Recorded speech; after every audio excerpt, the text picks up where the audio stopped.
Assalamualaikum warahmatullahi wabarakatuh. Jumpa kembali dalam program Ramadan Core Unfiltered 2026. Program baru selama bulan Ramadan. Apa kabar para pemirsa semua? Semoga sehat selalu dan tetap semangat. Zakat merupakan salah satu kewajiban yang harus dilaksanakan oleh setiap muslim. Dan pada Ramadan kali ini kita akan ngobrolin seputar lembaga zakat, yaitu Badan Amil Zakat Nasional, bagaimana dasar hukum dari lembaga ini, kemudian apa peran strategis dari Baznas, serta seperti apa penyaluran distribusi dari zakat ini dan dampaknya terhadap ekonomi umat. Nah, untuk membahas soal itu sudah hadir bersama saya salah satu pimpinan Baznas, yaitu Kang Rizaluddin Kurniawan. Apa kabar, Kang? Baik, alhamdulillah. Nah, tos dulu tetap kita biar terlalu semangat. Siap, alhamdulillah. Alhamdulillah. Gimana puasa di bulan ini, Kang? Insyaallah, alhamdulillah cukup menikmati Ya. jeda dari 12 bulan ini, ada 1 bulan dipakai puasa, terasa enak. Terasa enak ya. Dan cuacanya mendukung ya, karena hujan terus nih. Iya. Nggak haus ya.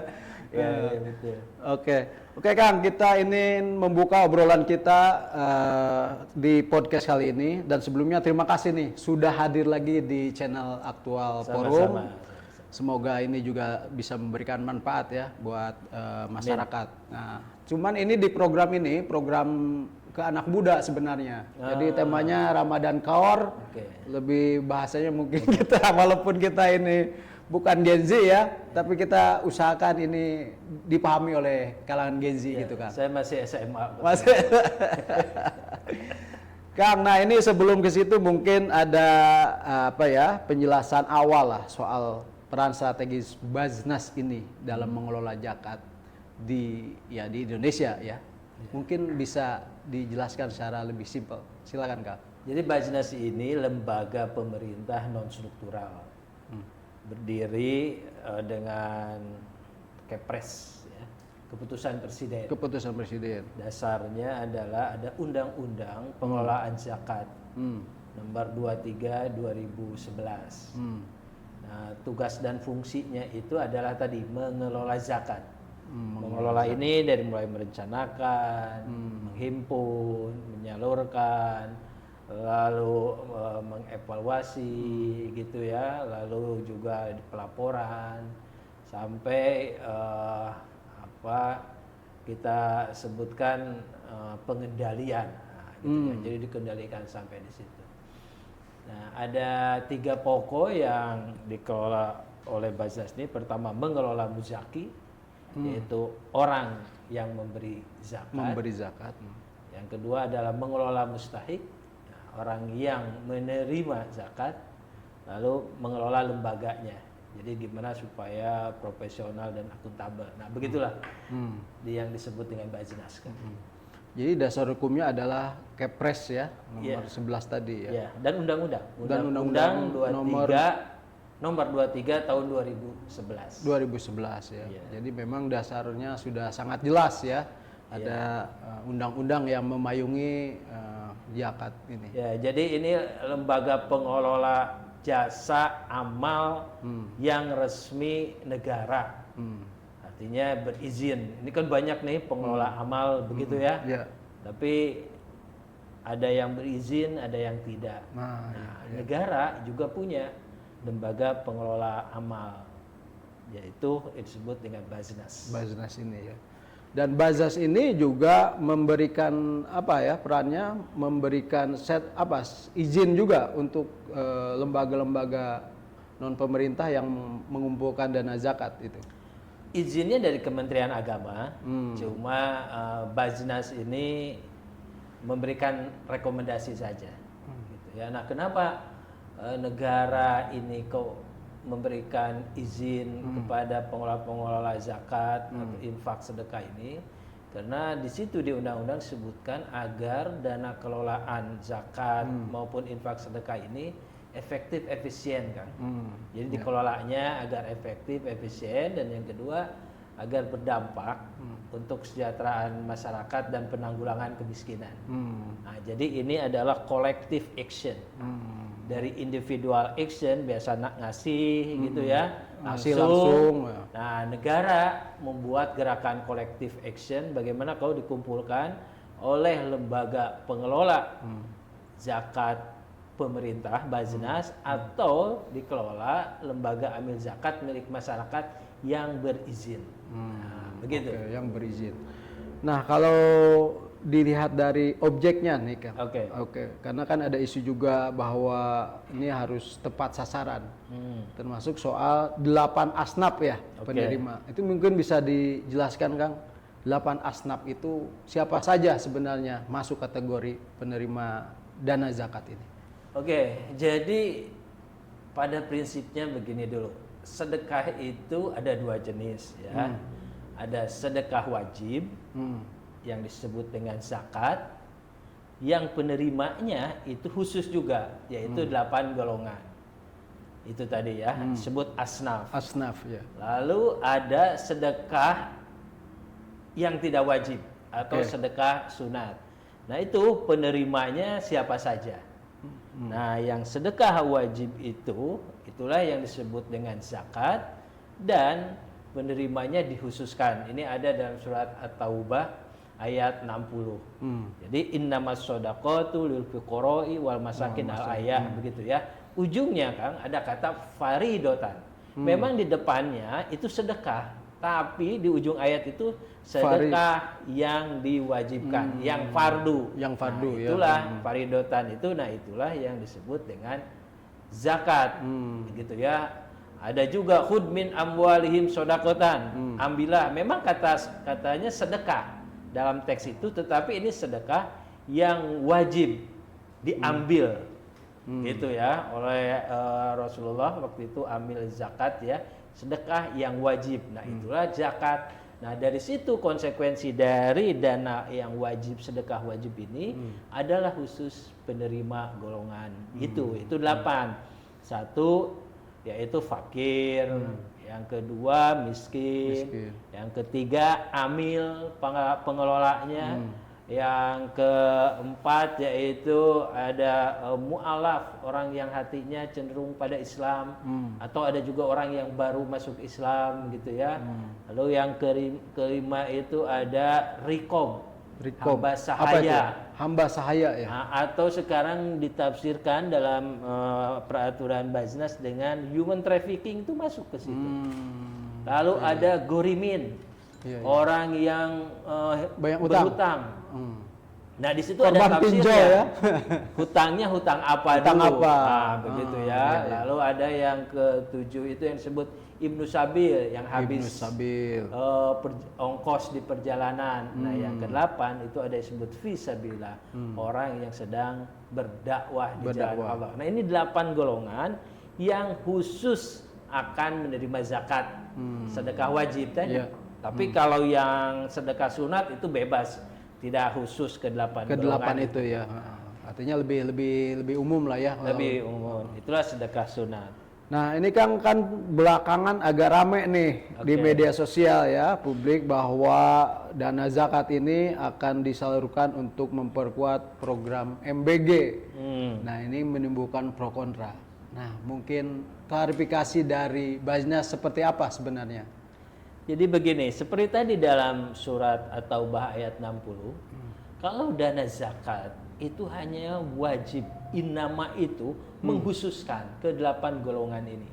Tidak boleh ada di luar golongan di luar itu yang menerima zakat. Gitu ya. Jadi tidak betul bahwa dana zakat untuk mendanai MBG atau untuk bikin SPPG begitu ya. Sekarang dana kan investasinya sekian miliar atau apa, enggak ada gitu ya. Enggak ada. Dana zakat ya untuk 8 golongan tadi. Yang utama dari 8 golongan itu adalah fakir miskin. Karena yang pertama disebutkan menurut kaidah usulnya itulah yang utama. Jadi sampai saat ini boleh dicek ya di Baznas pusat, di Baznas provinsi, daerah, kabupaten kota tidak ada dana zakat untuk mendanai pendirian MBG ini, begitu ya. Ya MBG itu dana pemerintah, begitu ya. Dan saya kira juga pemerintah sudah menyiapkan dana itu. Nah kalau dana zakat ini kan dana publik. Nah prinsipnya dalam pengelolaan zakat kita ini mengandung prinsip 3 aman, Kang. Aman syar'i secara syariat, dan kedua aman regulasi secara aturan perundang-undangan, lalu juga ada yang disebut dengan aman NKRI. Nah, aman NKRI itu bahwa dana zakat, infak sedekah itu seutuhnya untuk pembangunan negara Indonesia ini, khususnya dalam sektor penanggulangan kemiskinan dan kesejahteraan masyarakat. Gitu kan. ya. Jadi terlalu serius nggak sih? Iya kayaknya ya. Ini masih begadang, jadi agak serius. Ngomong undang-undang. Nah, tapi kan memang beredar narasi atau semacam hoax gitu ya, bahwa dana zakat nih, dana umat kok dipakai yang sasarannya non umat Islam. Nah, itu mungkin yang membuat publik bertanya-tanya, dan itu tadi jawabannya memang tidak ada ya. Di Baznas pusat nggak ada, di Baznas daerah juga tidak ada ya. Tidak ada. Jadi memang hanya 8 golongan itu aja yang menerima. Tapi adapun non muslim yang baru mau masuk Islam ya tadi oke itu kan ya, bagian itu dari mu'alaf itu ya. Yang baru masuk Islam atau yang hatinya sudah cenderung pada Islam. Oh gitu. Nah, itu bisa menerima dana zakat begitu. Oh iya iya. Karena gini, banyak juga yang baru masuk Islam lalu kehidupannya tercerabut dari keluarganya, dari tempat usahanya. Nah itulah kita untuk menguatkan ketauhidan dia setelah masuk Islam berhak menerima zakat. Iya iya. Dampak dari opini atau hoax tadi ke Baznas, ini kan khawatirnya kan ada, wah ternyata dana kita, nah ini kan bisa berdampak ke nanti pengumpulan dana, kepercayaan terhadap Baznas juga mungkin jadi terganggu, atau gimana Kang mengantisipasinya? Atau kita positive thinking aja ya Kang ya. Jadi kita husnudon, berprasangka baik bahwa memang masyarakat itu ingin bahwa dana zakat ini tetap dijaga sesuai dengan kesariahannya. Itu ya. Jadi masyarakat ini kan tahu ini kan dana ketuhanan yang berasal dari masyarakat muslim. Janganlah dipakai-pakai untuk yang lain, janganlah dipolitisasi. Mungkin ini kasih sayang masyarakat, begitu ya. Jadi mengingatkan Baznas, dan alhamdulillah kita sih ucapkan terima kasih begitu ya, dan alhamdulillah sampai saat ini pun tidak ada sepeser pun untuk membangun MBG atau SPPG berasal dari dana zakat ini. Jadi ini menurut saya bentuk perhatian. Saya ucapkan terima kasih kepada kepedulian masyarakat lah ya untuk Baznas supaya tetap melaksanakan ini sesuai dengan syariat itu tadi ya. Betul. Nah tadi kan Akang bilang ada 3 prinsip, aman syar'i, aman secara regulasi dan NKRI. Nah yang aman syar'i ini seperti apa? Artinya memenuhi syariat aturan Islam atau seperti apa? Ya, aman syar'i ini kan, zakat ini kan rukun Islam nih Kang. Jadi ajaran tentang zakat syariahnya, aturan dalam fikihnya itu sangat rinci sekali. Bahkan dalam Al-Quran itu hampir 30-an ayat yang menyebutkan kata zakat, dan itu sebanding dengan sholat. Aqimus sholah wa atu zakah. Aqimus sholah kan sering tuh. Nah itu sering disebutkan. Selalu beriringan ayat itu beriringan. Gitu ya. Kalau sholat itu as-sholatu imaduddin, sholat itu tiang agama, jembatannya Islam. Jembatan bertemu Allah, jembatan antara muzaki dan mustahik, jembatan terhindar dari api neraka dan sebagainya. Banyak hikmahnya dalam Jadi sholat itu vertikal, ini horizontal lah ya zakat itu kan? Ya, dua-duanya vertikal dan horizontal. Ini bentuk ketaatan kepada Allah dan juga bentuk pelayanan kepada manusia. Nah itu aturannya Kang sangat rigid sekali. Nah itulah yang disebut dengan syariah. Bahkan sampai ke fatwa MUI jadi hadisnya, fatwa-fatwanya itu banyak. Nah Baznas merujuk pada itu semua. Jadi nggak bisa kita hanya tafsir-tafsir sendiri.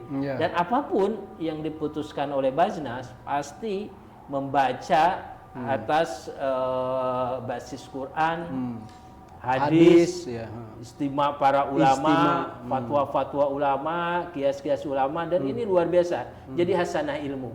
Begitu ya. Contohnya ada yang bilang zakat profesi itu nggak ada. Contohnya ada kan? Itu jadi menarik. Pembahasan menarik itu kan. Iya, tapi kita juga melihat bahwa ada pakar tafsir, pakar hadis, bahkan ijtima ulama menyebutkan ada. Diambil dari keumuman ayat. Anfiku min thayyibatin maka sabtu. Keluarkanlah infak wajibmu dari apa yang kamu kerjakan.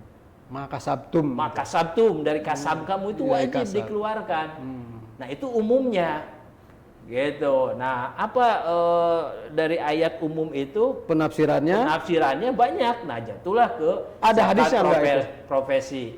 Ada hadis untuk profesi itu, ada hadisnya mungkin ya? Iya, ada keterangannya hadisnya, istimanya gitu. Dari ayat keumuman tadi, dari keumuman ayat. Jadi gini. Dalam Quran itu ya menarik. Kalau kita tidak menemukan kekhususan ayat terkait sesuatu, maka lihat ada enggak ayat yang umum yang itu bisa mencakup. Gitu. Tapi kan kita hormati juga bagi yang tidak bagi yang tidak meyakini adanya zakat profesi, gitu ya. Kita hargai karena kan itu ayatnya sangat umum. Lalu tafsirnya ke bawahnya berbeda-beda. Tetapi fatwa MUI, lalu putusan-putusan Dewan Syariah di ormas-ormas kayak Muhammadiyah, NU itu mengakui ada zakat profesi. Atau ulama-ulama akan bisa buka di YouTube, banyak sekali ulama yang menyebutkan zakat profesi itu ada gitu ya. Jadi ini wilayah doni, wilayah fikih. Jadi ini wilayah fikih yang ijtihadi gitu Kang, dalam bahasa. Betul. Nih nanti teman-teman muda bisa buka lah ya. Jadi wilayah ijtihadi ini ada yang disebut kalaupun benar dapat satu. Dapat dua ya. Dua. Kalau salah dapat satu. Gitu ya. Itu prinsip ijtihad Islam luar biasa ya. Jadi yang walaupun nggak menolak atau tidak percaya, jangan takut, masih dapat pahala. Insya Allah gitu kan. Yang benar gitu ya. Ya artinya. Ya ini wilayah ijtihadi. Kayak kemarin lah kita awal puasa ada yang selisih 1 hari, 2 hari. Itu kan wilayah ijtihadi. Kita saling menghormati aja. Betul. Tapi kalau di Baznas ya mengikuti fatwa MUI, lalu mengikuti putusan Kementerian Agama, begitu ya. Baznas itu mengikuti adanya zakat profesi dan itu dituangkan dalam undang-undang. Jadi jenis zakat di dalam Undang-Undang 23 2011 itu disebutkan, ada yang disebut dengan zakat penghasilan pendapatan. Nah, disebutnya adalah banyak sebut zakat profesi. Nah, jadi lebih baik kita saling menghormati saja, tidak saling menghujat. Nanti di yaumil akhir pas ketemu dengan Allah ditanya kebenarannya di situ, apakah ada zakat profesi atau tidak? Gitu ya. Menarik ini ya. Masih soal zakat profesi ya. Nah itu potensinya seberapa besar sih? Kalau kita lihat profesi kan nih banyak nih, ada ASN, kemudian pejabat-pejabat, atau juga misalnya karyawan swasta ya. Ini kan dokter. Banyak kita ya, atau profesi dokter. Saya misalnya wartawan atau, nah gimana nih Kang potensinya dan cara menghitungnya? Ya potensi keseluruhan kan zakatnya 372 triliun ya, menurut pusat kajian Baznas. Nah zakat profesi itu di angka sekitar 120 triliunan. 120 triliun. Kalau seandainya yang tadi bekerja, yang kasab itu membayar zakat semuanya itu sekitar 120 triliunan. Luar biasa itu ya? Ya, luar biasa. 120 triliun dalam setahun. Satu tahun. Dari ASN saja ya, contoh kita ini ya, ASN TNI Polri kan totalnya ada berapa? 7 juta lah 7 contohnya juta, ya. Kalau rata-ratanya 200.000 let's say gitu ya, atau itu kan bisa 14 triliun kan. Udah 14 triliun itu. Ya, dari ASN, Iya. TNI, Polri, BUMN, belum BUMN begitu ya di iya, dalamnya BUMN. begitu ya. Beda lagi itu kan. Itu 14 triliun dari aparatur sipil negara plus BUMN, ada risetnya gitu. Nah, kalau dari umum semua dengan profesi-profesi itu sekitar Itu 2,5%, 2,5% dari gaji ya. dari gaji Atau dari pendapatan kotor. dari pendapatan, bukan dari gaji. Bukan dari gaji kan? Jadi Ya, dari komponen, pendapatan. Makanya namanya sebenarnya zakat penghasilan dan pendapatan. pendapatan. Penghasilan dan iya. pendapatan jasa, Iya. begitu ya. Jadi zakat penghasilan atau zakat pendapatan, gitu ya, yang rutin diterima. Nah, itu yang rutin diterima. Yang rutin ya. Yang rutin diterima di situ. Nah, itu zakat penghasilan itu. Nah, tadi Akang nanya gimana cara menghitungnya. Iya, Nah, kita merujuk ke fatwa MUI. Kalau fikihnya ada Kang, madhab Syafi'i, Hanafi, Ambali. Lengkap gitu lah ya kalau madhab. Maliki, kalau madhab fikih banyak juga cara menghitungnya. Nah, kita di Indonesia kita pakai hukmul hakim, kita pakai hukum negara, ya. Ada fatwa MUI, ada putusan Menteri Agama, ya. Ada peraturan Menteri Agama yang merujuk kepada fatwa MUI. Zakat penghasilan dan pendapatan itu dihitung, ya, setara dengan emas 85 gram. Setara emas 85 gram. Dan dikeluarkan itu adalah sebesar 2,5%. Gitu ya. Nah, kenapa kok setara emas 85 gram? Iya. Padahal zaman Rasulullah itu belum ada tuh gramasi, kartase, itu belum ada. Iya. Rasulullah itu dulu hanya merintahkan zakat itu basisnya dinar. Jadi 20 dinar itu harus dikeluarkan satu setiap dinar. 20 Jadi dinar emas, ya. kan gitu. Nah, para ulama ahli fikih menyetarakan menghitung 20 dinar itu adalah setara 85 gram emas. Gitu. Iya. Maka keluarkanlah 2,5%-nya. Kenapa kok 2,5% dan dikemaskan? Ada dalam kajian fikih ini, Kang. Ini agak berat ya, tapi nggak apa-apa nih. Agak Anak-anak serius biar belajar. Biar tahu ya. Biar belajar. Iya, Ini iya. hasanah ilmu Islam ini sangat luar biasa ya. Kalau kita kaji semakin dalam ini sangat luar biasa. Nah, kenapa 85 gram emas ini? Karena itu sama dengan zakat kepemilikan emas. Kalau Ya kan ada zakat emas itu ya. ada juga kan zakat iya. itu macam-macam. Iya. Ada zakat emas dan Iya. perak, Iya. ada zakat pertanian, ada zakat perkebunan, zakat tambang. Iya, iya. Nah, jadi ada macam-macam zakat itu. Nah, di dalamnya ada zakat pendapatan.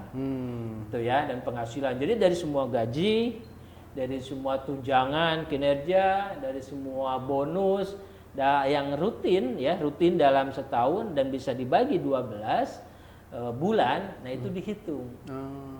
Nah, fatwa MUI-nya itu ada tadi setara kalau jumlah pendapatan rutin kita itu setara 85 gram emas.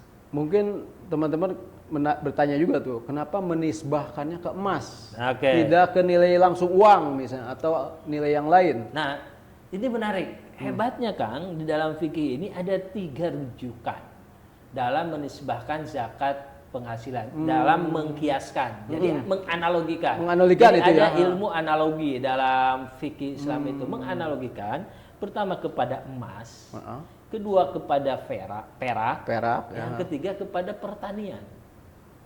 Jadi pertanian ada ya? pertanian Ada juga 3 itu. Iya. Pertanian tuh gini Kang. Saya pikir nisbah hanya emas ya kalau. Nah, tidak. Ternyata Jadi 3. tiga itu. Nah, dalam pemerintah sendiri, peraturan Menteri Agama itu pernah juga pakai pertanian. Pernah juga pakai emas dan perak begitu ya. Dan dalam kajian fikih itu waduh kaya banget ilmunya. Ada khusus kitab Babuz Zakah itu kalau dikaji itu tebal sekali.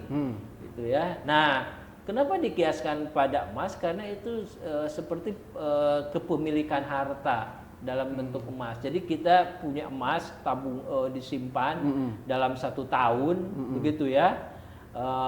Lalu pas 85 gram itu pas 1 tahun Ramadan ke Ramadan disebut haul, gitu. Haul ya, genap 1 tahun, gitu. Nah itu berapa harga emas di pasaran waktu itu? Nah, dari situ. Dikeluarkanlah 2,5%. Nah ini juga seperti itu, zakat penghasilan juga dihitung dalam 1 tahun. Gaji akang 10 juta. Misalnya saya 10 juta nih, berarti ya kan? 12 bulan 120 juta. Nah sudah ini nggak sama dengan 85 gram emas. Nah sekarang 85 gram emas itu berapa? Kalau gitu dirupiahkan berapa misalnya? Dirupiahkan berapa? Contohnya kalau itu 1 juta lah misalnya. 1 juta 85 juta gitu kan. Oh berarti udah harus saya keluarkan tuh ya? Keluarkan, begitu gitu ya. Kalau harga emasnya 2 juta, nah samakan di situ. Kalau 85 gram per gramnya 2 juta itu berarti berapa? 160-an. Karena 160-an. Nah, berarti kalau pendapatan di atas 160 juta begitu ya, keluarkan 2,5%. Berarti berapa tuh ya? Itu bisa dicicil dalam bulanan karena kan itu pasti rutin. Nah, ini menarik lagi nih, bisa dicicil. Iya, bisa dicicil. Oh, jadi tidak langsung sekaligus, pas akhir tahun nih, atau ketemu Ramadan, 160 juta pendapatan kita harus dikeluarkan, berarti 2,5%-nya, ya, sekitar sekian juta misalnya. Itu bisa sekaligus, bisa dicicil. Ya, bisa dicicil. Nah, ini kayak pinjol bisa dicicil. Gini kan. Ini fikih bagus juga, bisa dicicil. Fleksibel ya, fleksibel ya. Di putusan Menteri Agama itu dibayar saat diterima, ditunaikan saat diterima. Itu lebih aman. Saat diterima. Ya, kan jadi kita gajian kan bulanan kita dapat kita. Pendapatan, ya tunaikan saat diterima, tunaikan. Sebenarnya dulu Kang, praktek zaman sahabat itu kayak gitu Kang. Banyak yang zakat itu dia bayarkan segera. Karena kan posisi zakat ini kan untuk menolong masyarakat miskin. Masyarakat yang butuh ya. Jangan ditunggu 1 tahun lah. Kasihan itu keburu lapar. Laparnya nggak tertahan. Jadi banyak sahabat yang udah dicicil keluarkan. Jadi pas genap 1 tahun, saya udah keluar zakat semua. Saya cicil. Kalau saya pertunaikan, jadi pas hitungan akhir tahun, ya saya nggak perlu lagi. Banyak yang belum tahu nih publik atau Gen Z juga nih bisa zakat itu bisa dicicil ya. Pemahaman kita ya nanti di akhir aja kita bayar lunas sekali gitu kan. Tapi Akang kalau 160 juta di akhir tahun berat ya. Ya godaan setannya ada lebih banyak lah gitu. Nah tapi sekarang menarik ada perdebatannya begini. Itu 85 gram emas itu berapa karat? Apakah 24 karat? Yang paling tinggi ya? 21 karat, 18 karat, 16 atau 14 karat? Iya. Nah, karena di fatwa-fatwa ulama gitu ya, istilah para ulama termasuk di fikih, termasuk fatwa MUI sendiri hanya menyebutkan 85 gram emas disebutkan. Nah, sekarang tidak dijelaskan karatnya ini ya. Karatnya nggak dijelaskan, maka di berbagai negara beda-beda. Mesir itu pakai 21, ada juga yang pakai 24 ada juga yang pakai 18, ada yang pakai 14, 16 begitu ya. Nah, itu jadi beda-beda penggunaan karatnya. Nah, kemana merujuk karatisasi itu gitu ya? Menuju pada apa yang disebut emas di pasaran. Akan punya 18 karat. Kan lebih banyak yang mungkin 24 karat, Kang. Atau justru pasaran itu kan gitu. Atau justru menariknya, Kang, yang 24 karat di pasaran itu sangat kecil, Kang. Perhiasan. Peredarannya di perhiasan ibu-ibu itu ya. 18. Karena paling mahal gitu ya. Ya karena dicampur dengan yang lain, apakah itu perak atau itu lebih kuat emas itu. Gitu kalau jadi perhiasan ya, kalau jadi cincin jadi apa begitu. Nah, jadi standar nasional Indonesia kan SNI ya. Yang disebut emas itu apa? 18 karat, ini campuran nih. Oh. Emas kah atau dicampur dengan tembaga? Emas atau tembaga? Disebutnya. Iya ya. Ya tergantung 21. persentasenya mungkin. Nah, Ya. tergantung persentasenya mana Kadarnya yang itu dominan. ya. Oh iya iya. Maka dalam madhab Hanafi kan, yang disebut emas itu kalau tercampur, mana yang paling dominan. Jadi 50+1 kan yang murninya 24 karat. Iya. Setengahnya itu berarti berapa? 12. 12. Nah kalau 12 kan masih belum nih, Belum. campuran dan emasnya masih 50-50. Itu belum disebut emas. Maka kalau di atas 50% itulah yang disebut emas. Oh, makanya Itu muncullah SNI. 14 karat. Muncullah 14 karat. Dan standar nasional juga kalau ada 14 karat disebutnya emas. 18 karat juga saya mau beli emas. Kata tukang emas, Bapak yang berapa mau yang karat berapa karat, Pak? 18, 20, 1, 22 kan ditanya gitu. Iya. Yang penting di atas 50% persentase dalam itu, misal perhiasan itu ya. Itu sama pendapatnya adalah dominasinya lihat. Itu Imam Hanafi seperti itu. Ya, ulama Hanafi seperti Hanafi. itu. Jadi 14 karat itu kan udah 58% ya. Unsur emasnya, maka itulah emas. Nah, ini kenapa Qobaznas menentukan 14 karat tidak 24 karat. Oh, ini kajiannya panjang sekali. Banyak kitab dibuka, konsultasi ke MUI, Kementerian Agama, ke para tokoh ulama segala macam sampai kita ada musyawarah. Jadi harga emas sekarang itu kan fluktuatif, Kang, naik turun sampai 3 juta juga kan. Iya. 3 juta, ada 2 juta naik turun. Begitu ya. Nah, ketidakpastian harga emas begitu ya. Ini meniscayakan adanya keputusan pemerintah ini mau pakai harga mana emas ini supaya ada kepastian, menghitung, panduan cara ya. menghitung. Nah, yang utama dari zakat ini adalah prinsip keadilan, Kang. Jadi ada yang disebut dengan prinsip pengelolaan zakat, yaitu keadilan. Salah satunya ya. Nah, keadilan bagi siapa? Keadilan bagi muzaki dan keadilan bagi mustahik. Bahkan ada satu ulama menyebutkan kalau mau ditanya berapa zakat yang harus dikeluarkan itu besaran dari emas, maka disampaikanlah mana yang paling disukai oleh mustahik. Ada negara yang masih pakai perak, Kak. Karena lebih murah. Artinya kalau lebih murah akan banyak orang berzakat. Lalu akan banyak mustahik yang terbantu. Iya, iya. Sekarang kalau 3 juta, sekarang kan pernah tuh emas 3 juta tahun lalu.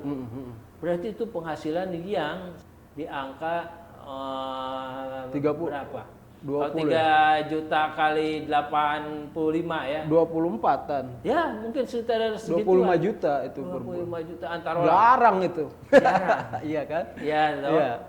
Itu berarti kita meninggalkan mustahik. Padahal orang miskin itu semakin tumbuh dan semakin banyak. Kalau sekarang kita cari butuh di Indonesia, penanganan segera ya. Siapa yang gaji di atas 25 juta, begitu ya? Berapa banyak itu Berapa banyak? Itu ya. Iya, Tapi orang miskin itu kan dia menunggu bantuan, Kang. Sekarang itu sedih kan, ada yang nggak bisa bayar SPP, nggak bisa beli, ada yang bunuh diri karena kemiskinan, segala macam. Itu sangat darurat sifatnya kalau udah bunuh diri ya. Sifat kedaruratan. Nah, maka ada prinsip keadilan tidak meninggalkan mustahik. Tidak meninggalkan mustahik. Iya, tidak meninggalkan orang miskin. Kalau hanya melihat tadi kan perspektifnya muzaki aja. Ya saya gajinya harus 20 juta, itu betul perspektif muzaki. Tapi lihat perspektif mustahik yang itu perlu bantuan. Itu ya, yang orang-orang miskin di sekitar kita kalau nggak ada dana zakat, mereka mau gimana nasibnya? Gitu ya. Ya memang kemiskinan itu tanggung jawab negara. Tapi kita sebagai umat Islam, kalau ada tetangga di samping kita orang miskin, belum makan ya, makan segala macam begitu ya, kesehatannya, pendidikannya, segala macam, anak-anaknya. Ini mustahik itu kan kebutuhannya harus tetap terpenuhi. Nah, maka dicarilah nilai keadilan. Nah, nilai keadilan inilah yang menjadi prinsip utama, keadilan dan kemaslahatan. Jadi syariah itu dua prinsip itu, apakah dia adil atau dia maslahat. Nah, maka sekarang Basnas memutuskan 14 karat ini adalah salah satu panduan. Silahkan kalau mau pakai 24 silahkan, 22, tetapi yang mau 14 karat pun bisa. Hasil kajian Basnas itu gini alasannya, ininya fikihnya merujuk pada siapa, ulama siapa, itu juga boleh yang 14 karat gitu ya. Karena emas itu naik harganya, pendapatan kita tidak ikut naik kan? Iya, betul. Gaji kita itu Kang, itu standarnya itu pada konsumsi. UMR, iya. UMR itu kan, iya. standar konsumsi. Konsumsi kita. Kayak Jakarta contohnya berapa? Iya, 5,5 Iya, gitu 5,5. ya. Iya. Walaupun emas naik ya pendapatan kita seperti itu, basis konsumsi. Iya. Jadi zakat juga gitu ya merujuk pada sebenarnya basis konsumsi masyarakat itu di Indonesia itu pendapatannya itu berapa sih? Apakah pada emas atau kepada basis konsumsi? Kan di Indonesia pada basis konsumsi. Iya. Ya, Tahun lalu kita itu berzakat jadi lebih terjangkau juga ya. terjangkau dengan juga tadi prinsip basis keadilan. konsumsi. Tahun lalu 2025 7,1 juta. Yang gajinya 7,1 juta itu wajib mengeluarkan zakat. Iya. Nah, Kalau itu banyak ya. Ya, nah sekarang dengan 14 karat memang naik juga sekitar 500 ribuan. Oh, oke. Yaitu 7,6 juta. Jadi yang gajinya 7,6 juta wajib mengeluarkan zakat. Oke. Gitu. Jadi patokannya 85 gram emas dengan karatnya 14 karat. 14 karat. Itu yang basisnya hitungan dan kajian fikihnya mendalam, ada hasil risetnya bisa dilihat. Oke. Kang sempat akan menyampaikan bahwa ternyata Gen Z ini suka berbagi. Termasuk berbagi juga lewat lembaga-lembaga zakat ke Basnas juga ternyata kan Gen Z ini. Dan mungkin bisa dijelaskan kenapa Gen Z ini begitu suka berbagi, ini kan peluang yang luar biasa, modal sosial bagi kita ya. Gimana Kang? Ya, jadi menarik dari data Basnas Pusat ya Kang ya. Dana Basnas Pusat itu punya 5 juta donatur. 5 juta donatur. 5 juta donatur gitu ya. Kalau secara nasional sih hampir 25 jutaan ya.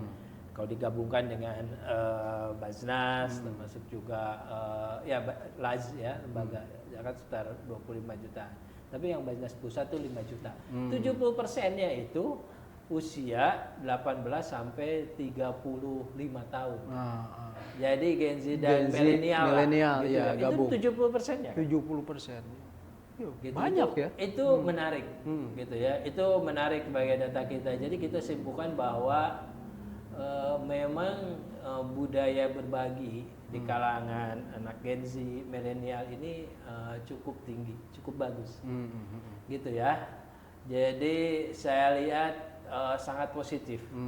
Memang anak-anak Gen Z milenial kan sekarang banyak yang sudah mandiri. Mungkin dia punya pendapatan selain dari orang tuanya, mungkin dia ada bisnis digital atau apa gitu. Nah, kita menerima pembayaran zakat ini kan bisa juga basis digital. Nah, mungkin itu juga. Jadi anak-anak bisa tadi Gen Z milenial ini bisa bayar zakat di ya biar memudahkan digital kita. Digital juga kan. Ya, kita ini ada di e-commerce. Di e-commerce ada ya. Kalau e-commerce-nya Akang apa? Saya Tokopedia, Shopee atau Shopee, apa. ya. Itu udah ada di bayar situ. Zakat, cara bayar itu zakatnya. Jadi kalau ada menu bayar zakat atau kadang-kadang donasi, di situ ada pilihan zakat gitu, atau bayar zakat itu pilih, dan itu di situ ada pilih nama Basnas. Kita juga punya aplikasi Cinta Zakat, begitu ya. Jadi kemudahan ini mungkin menjadi anak-anak Gen Z dan milenial ini banyak. Yang ini, tapi itu banyak yang kategorinya infak sedekah juga. Oh, gitu infak ya. sedekah. Jadi tidak hanya zakat, tapi infak sedekah dari 5.000, 10.000 dan sebagainya. Dan memang ini sih Kang yang diharapkan dari Basnas itu budaya berbagi ini, gitu ya. Jadi jangan terlalu pusingkan dengan fikihnya lah. Ya. Kita ada kalkulator zakat di situ. Ya, diaplikasikan di website udah lengkap kita itu ya? ada kalkulator zakat. Jadi hitung sama zakat profesi. Hitung sendiri bisa itu. Ya. Urusan fikihnya udahlah para pemuka agama, Basnas, Kementerian Agama yang mempertanggungjawabkan dunia dan akhirat urusan fikihnya. Kesyariatan aturannya itu udahlah regulasinya ya, gitu. udah kita karena ini wilayah ijtihadi tadi. Ijtihadi ini wilayah fikih yang mungkin berbeda satu sama lain dalam menafsirkan ayat, menafsirkan hadis gitu ya. Dalam menganalogikan sesuatu, tapi itu semuanya yakin punya dasar. Jadi wilayah fikihnya nggak usah terlalu pusingkan karena yang prinsipnya itu adalah budaya berbagi ini. Jadi jangan dipusingkan, yang penting lakukan, lupakan.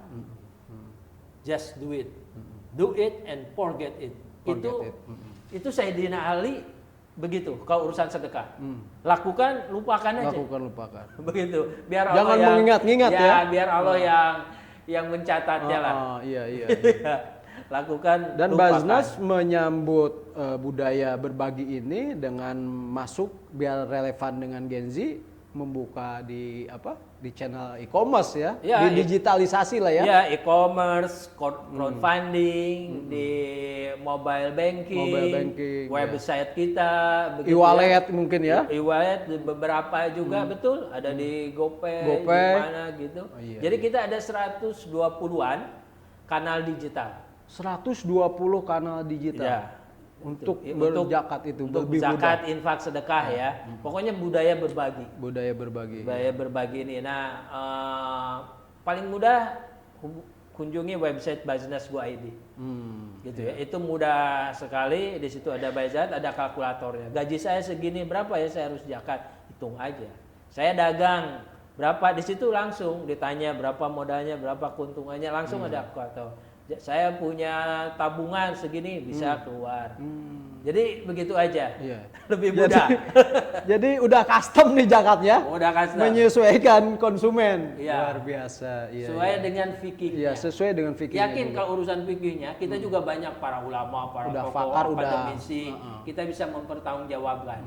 Begitu ya, teman-teman Gen Z, milenial, udah jangan ragu aja. Ya. Jangan ragu. Kebaikan itu lakukan aja. Toh nggak ada ruginya, gitu ya. Bahkan itu akan menambah keberkahan kita, gitu ya. Nah itu 70% kan? Oke, ini angka yang luar biasa kan 70%. Nah, Gen Z kan memang sebagai populasi terbesar kita. Tapi kira-kira dari Basnas dengan melihat pemujaki yang begitu dari Gen Z, ada nggak program feedbacknya untuk Gen Z sendiri, misalnya apa, beasiswa atau apa? Ada nggak Gen Z? Oke, jadi dana zakat ini disalurkan basisnya itu program, ada pendidikan, ada kesehatan, ada ekonomi, ada dakwah, ada kemanusiaan, dan itu menyeluruh Kang. Pendidikan gitu ya, itu beasiswa kita banyak sekali. Ini Basnas pusat ya, beasiswa nih ya. Basnas RI. Ini kan sesuai nih sama Gen Z ini Kang. 3 tahun ini hampir sekitar 500 miliar untuk beasiswa. 500 miliar? Ya, selama 3 tahun. 3 tahun? 3 tahun ini. Dari mulai beasiswa madrasah sekolah ini ya, sekolah dasar, pendidikan dasar. Gitu ya. Kita punya namanya Sekolah Cendekia Basnas, SMP sampai SMA gratis. Gitu ya, kita pilihkan. Lalu juga kalau ada orang tua yang nggak mampu anaknya untuk tebus SPP atau segala macam untuk tebus ijazah, kita tebus juga ijazah ada. Tuh, ya. Gitu. Yang ramai di Jawa Barat kemarin misalnya. Di mana tebus ijazah di Jawa Barat, Jakarta juga banyak. Jadi untuk pendidikan bahkan alat sekolah, seragam kita kembalikan kepada penerima manfaat. Penerima manfaat gitu ya. Gen Z juga tuh berarti ya. Anak Gen Z, milenial. Nah yang milenial mungkin kerja, kita ada modal usaha. Gitu ya, ekonomi. Kita punya untuk kesehatan ada. Kesehatan ada, kita punya 35 35 rumah sehat Basnas gratis. Klinik tanpa kasir. Di Jakarta ada di sini, di Jatinegara. Datang saja berobat tanpa kasir, gratis. Gratis tuh ya. Gratis. Belum penyuluhan kesehatan. Gratis, di situ ada ploy gigi, ada apa, datang aja. Kita 38 titik di 19 provinsi. Ini klinik kesehatan gratis, namanya Rumah Sehat Basnas. Rumah Sehat Program Basnas. stunting, program untuk ibu hamil, kita kembalikan semuanya. Ada untuk ekonomi mahasiswa, menarik, ada mahasiswa kita kasih modal. Waktu itu dia jualan kue gitu ya, kita kasih modal mahasiswa. Sekarang dia menjadi supplier Sukses donat. ya? Sukses. Banyak mahasiswa udah naik yang kelas udah berarti. mandiri. Ya, udah mandiri. Kita punya program Z Coffee. Ini banyak penerima manfaatnya mahasiswa di kampus-kampus. Jadi dia buka kopi. Mesinnya lumayan Kang, mahal itu serius. Ada Z Coffee itu. Kita kasih pelatihannya, kita kasih alatnya. Lalu ada yang disebut Jet Chicken, gerobak. Jualan ayam. Jualan ayam. Ya, itu nilai bantuannya sekitar 7 Z jutaan. Chicken ya. Namanya Jet Chicken. Jaka Chicken. Iya. Jet. Z Jakarta. Iya. Lalu ada Z Auto. Itu yang Apa itu? pinggir jalan, yang tukang tambal ban. Oh. Kita kasih Kompresor. gerobak, ya kompresor, tapi nggak hanya alat tambal. angin. Kita latih gimana cara Ganti oli. kita siapkan olinya. Pasang ini mungkin apa? Ya, Rem ya, dari kanvas segala rem. macam. Jadi kita tingkatkan biar nggak hanya angin saja. Problemnya banyak di Jakarta. Ada juga Jetmart. Ini warung-warung kecil kita rapihkan, kita olah begitu ya manajemennya. Kalau secara nasional kan kita berkontribusi pada sekitar 300 ribuan lebih orang yang tadinya miskin keluar dari garis kemiskinan. Beasiswa itu ada juga buat S1, S2, S3. Oh ada, udah itu ya, udah berjalan. Untuk S3 kita ada bantuan riset sekitar 9 jutaan. Bantuan pun Kalau tesis. S1 kan banyak juga nih, mungkin perlu juga S1 ini kita kerjasama hampir ke 140-an perguruan tinggi. 140. Ya, beasiswa Se-Indonesia nih, disalurkan tersebar. lewat kampus itu. Di Indonesia, bahkan di luar negeri ada. Kita Itu punya dikasih apa? 300 Beasiswa SPP atau ada bulanan juga buat itu penerima? kebanyakannya ke SPP. Oh, SPP. Ya, kecuali yang di luar negeri itu living cost. Karena kan di luar negeri ini sekolahnya udah gratis. Kayak di Malaysia kita kerjasama dengan Al-Bukhari University, sekitar ada 300-an mahasiswa, living costnya kita kasih. Living cost Ya, berarti mahasiswa lalu di- Indonesia yang kuliah ya, di sana. Di Mesir itu hampir ribuan Kang. Ribuan mahasiswa Indonesia kuliah di Al-Azhar, Al-Azhar. itu kita kasih living cost. Bahkan ada sekitar 200-an di Rusia. Timur Tengah itu ada juga yang Sudan, banyak Kang. Yang beberapa itu kita kasihkan program-program beasiswa ini. Ada juga program rumah layak huni. Nah, kita rumah yang nggak layak kita perbaiki menjadi layak tinggal gitu ya. Jadi kita ada 10 program prioritasan itu dikembalikan. Iya. Nah, kalau Akang tanya dari mana sih ngelola ini? Nah, ada itu yang disebut dengan hak amil, Kang. Saya harus sampaikan. Dari 100% dana yang diterima ini ada 12,5% itu untuk operasional mewujudkan dana yang 87,5% agar tersampaikan kepada mustahik. Gitu ya. Kalau Jadi Akang tanya dana kan, iya 12,5 12,5% dari seluruh hasil kelolaan itu. Ya, dari 100% itu ada 12,5% untuk dana kelolaan menyalurkan yang 87,5% itu tadi. Jadi dari dana 12,5 itu kita ada yang mendampingi, menunjuk relawan dampingi. Pendampingan. Ada pelatihannya di situ, ada juga pengawasannya. Untuk honornya ada juga, honor. Ada untuk honor pengelolanya. Kan 87,5% ini kan harus disalurkan tepat. Tepat sasaran. Berdampak, Betul. bermakna. Dari mana? Nah, adalah alokasi amil yang disebut 12,5% itu tadi. Iya, iya. Nah, paling besar Kang itu adalah fakir miskin. Jadi ini fakir miskin ini sebenarnya digabungkan.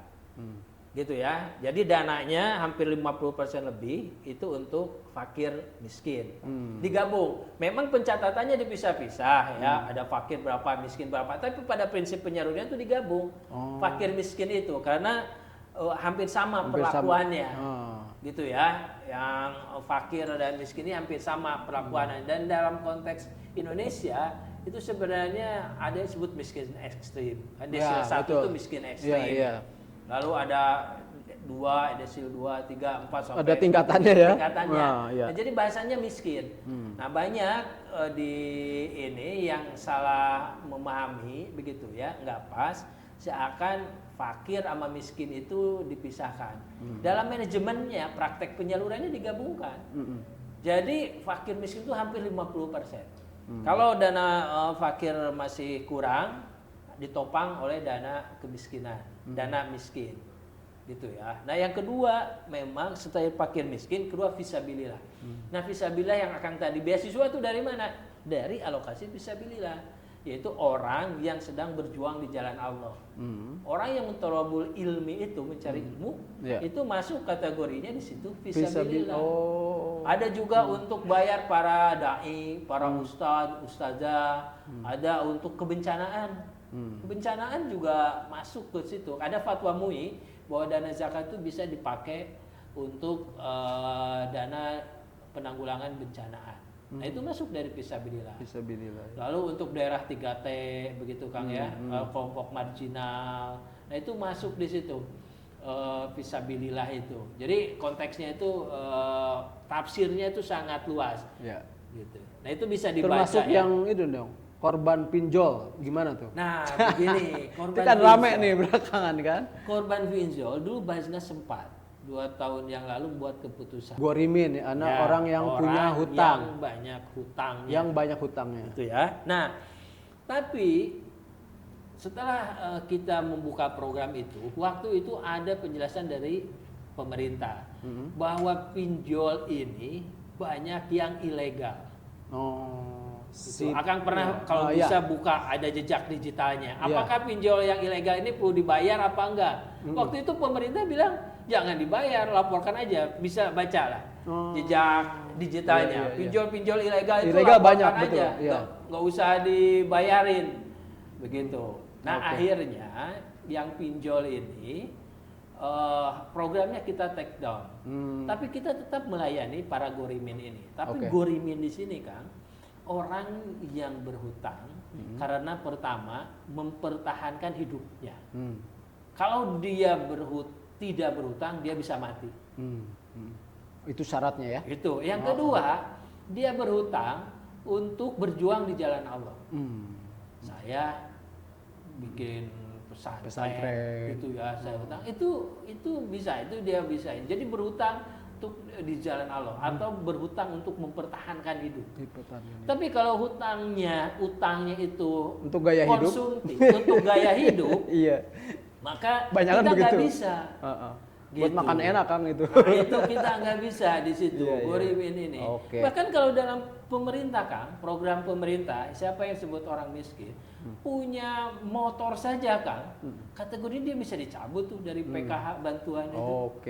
Jadi kita ngikuti juga apa kategori miskin menurut pemerintah dan juga menurut fikih. Nah, itu kita ikuti. Nah, sementara gorimin kita juga melihat orang datang ngaku hutang, tapi hutang banyak kan yang pinjol banyak.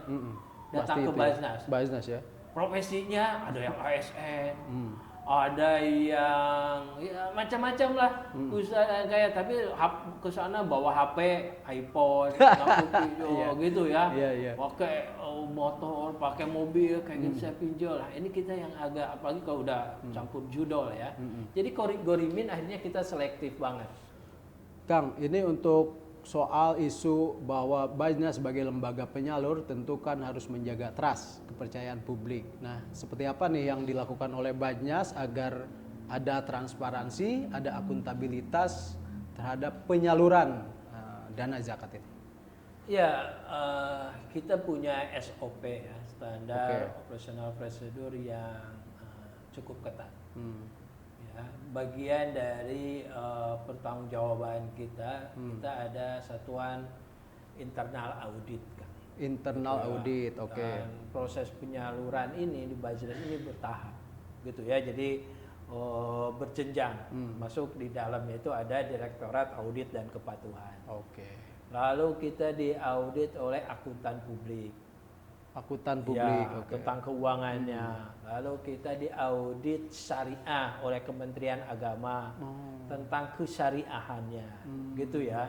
Itu dalam rangka menjaga Ini ada 3 lapis tuh ada ya. 3 audit. lapis, menjaga kepercayaan publik terhadap penyalurannya. Selain itu juga kita ya terus melakukan warning-warning ya terhadap pengelola zakat, jangan sampai mencederai para pembayar zakat, donatur gitu. Karena kita sadar betul ini kan jasa amal ya dan sangat hubungan dengan kepercayaan tadi.